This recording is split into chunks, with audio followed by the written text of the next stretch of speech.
90s का गांव। जहां त्योहार सिर्फ कैलेंडर में नहीं आते थे, वे पूरे गांव की हवा में उतर जाते थे। सर्दियों की वह सुबह। कुछ अलग थी। आज मकर संक्रांति थी। वह दिन जब आसमान खाली नहीं रहता था। वह दिन जब हर बच्चे का सपना होता था कि उसकी पतंग सबसे ऊंची उड़ जाए। इस गांव में एक लड़का रहता था। उसका नाम था मोहन। मोहन बाकी बच्चों जैसा ही था। उसे भी पतंग उड़ाना बहुत पसंद था, लेकिन आज उसके हाथ में जो पतंग थी वह बाकी पतंगों से अलग थी। इतनी देर से देख क्या रहा है? माँ, यह पतंग सबसे ऊंची उड़ाऊंगा। अच्छा, लेकिन संभाल कर उड़ाना। यह पतंग मोहन के लिए सिर्फ पतंग नहीं थी, यह उसके पिता का तोहफा थी। पिछले साल मकर संक्रांति से एक दिन पहले, मोहन देखना, इस बार तेरी पतंग सबसे ऊपर जाएगी।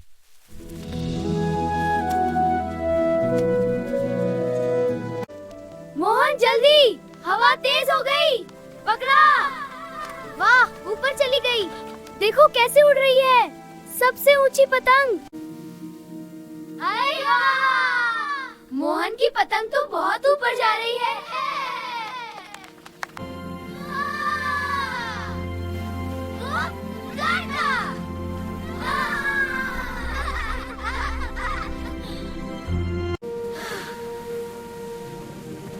मोहन सम्मान! छटा! मोहन की पतंग कट जाती है।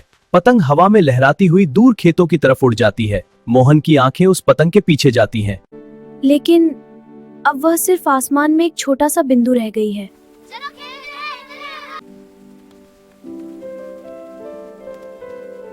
कभी कभी एक छोटी सी चीज दिल के बहुत करीब होती है, और जब वह दूर जाती है तो शोर के बीच भी एक अजीब सी चुप्पी रह जाती है। उस दिन मोहन की पतंग आसमान से दूर चली गई, लेकिन उसे नहीं पता था सालों बाद उसकी जिंदगी में फिर लौटने वाली है। जब पतंग कटती है तो सिर्फ कागज और डोर नहीं उड़ती, कभी कभी उसके साथ बचपन की छोटी छोटी खुशियां भी थोड़ी देर के लिए दूर चली जाती हैं।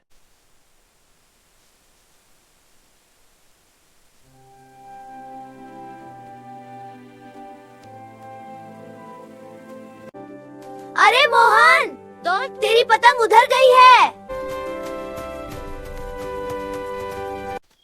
अरे मोहन, कहाँ भागा जा रहा है? मेरी पतंग कट गई।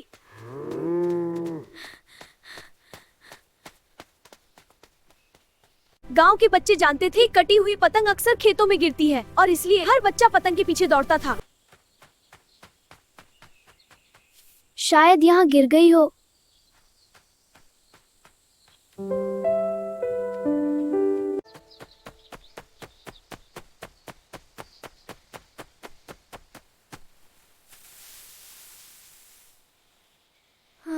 समय धीरे धीरे बीतता गया। सूरज ढलने लगा और मोहन को समझ आ गया कि शायद उसकी पतंग अब नहीं मिलेगी। उसकी आंखें अभी भी रास्ते पर देख रही हैं। शायद अचानक पतंग मिल जाए, लेकिन रास्ता खाली है। मोहन घर पहुंचता है। आंगन में उसकी मां खड़ी है। मिल गई पतंग? नहीं। कोई बात नहीं, अगले साल नई पतंग ले आएंगे। मिल गई पतंग? नहीं। कोई बात नहीं, अगले साल नई पतंग ले आएंगे। उस रात मोहन बहुत देर तक सोचता रहा। उसे याद आ रहा था जब उसके पिता ने वह पतंग दी थी और कहा था, इस बार तेरी पतंग सबसे ऊपर जाएगी। समय कभी रुकता नहीं। मोहन बड़ा हो गया। स्कूल खत्म हुआ और फिर वह काम के लिए शहर चला गया। शहर की भीड़ में चलते हुए मोहन अचानक आसमान में एक पतंग देखता है। वह कुछ पल के लिए रुक जाता है और मुस्कुरा देता है, क्योंकि उसे अपने गांव की वही नीली पतंग याद आ जाती है। साल बीत गए, लेकिन मोहन के दिल में एक छोटी सी याद अभी भी बाकी थी। एक नीली पतंग जो एक दिन आसमान में खो गई थी और शायद कहीं ना कहीं अब भी उड़ रही थी। कई साल बीत चुके हैं। मोहन अब बच्चा नहीं रहा, वह अब एक जवान आदमी है। लेकिन आज कई साल बाद वह अपने गाँव वापस लौट रहा है। कच्ची सड़क, वही पेड़, वही खेत, सब कुछ लगभग वैसा ही है। समय बदल जाता है, लोग बदल जाते हैं, लेकिन कुछ जगहें ऐसी होती हैं जहां लौटते ही बचपन फिर से दिल में जाग जाता है। लेकिन आंगन में वही तुलसी का पौधा है। मोहन धीरे से दरवाजे को छूता है। उसकी आंखों में पुरानी यादें तैरने लगती हैं। यादें कभी आवाज नहीं करती, लेकिन जब हम पुराने रास्तों पर चलते हैं तो वे खुद चलकर हमारे पास आ जाती हैं।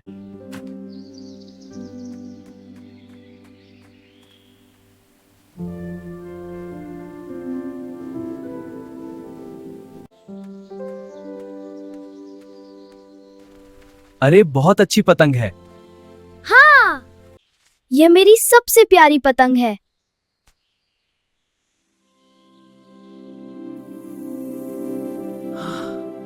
हाँ, ये पतंग तुम्हें कहाँ मिली?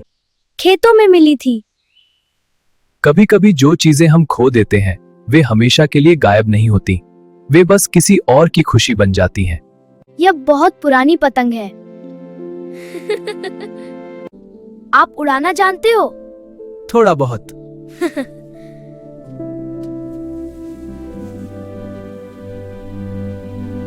बचपन कभी पूरी तरह खत्म नहीं होता, वह बस दिल के किसी कोने में चुपचाप बैठ जाता है और सही समय आने पर फिर से लौट आता है। वाह मोहन भैया, देखो पतंग कितनी ऊंची उड़ रही है। हाँ, और देख सूरज पूरी तरह ढल रहा है। वाह, आसमान नारंगी और गुलाबी हो गया। हाँ, और गली में हवा भी चल रही है। पतंग आसमान में धीरे धीरे नाच रही है। कुछ चीजें कभी सच में खोती नहीं, वे बस समय के साथ किसी और की खुशी बन जाती हैं। और शायद इसी का नाम है बचपन।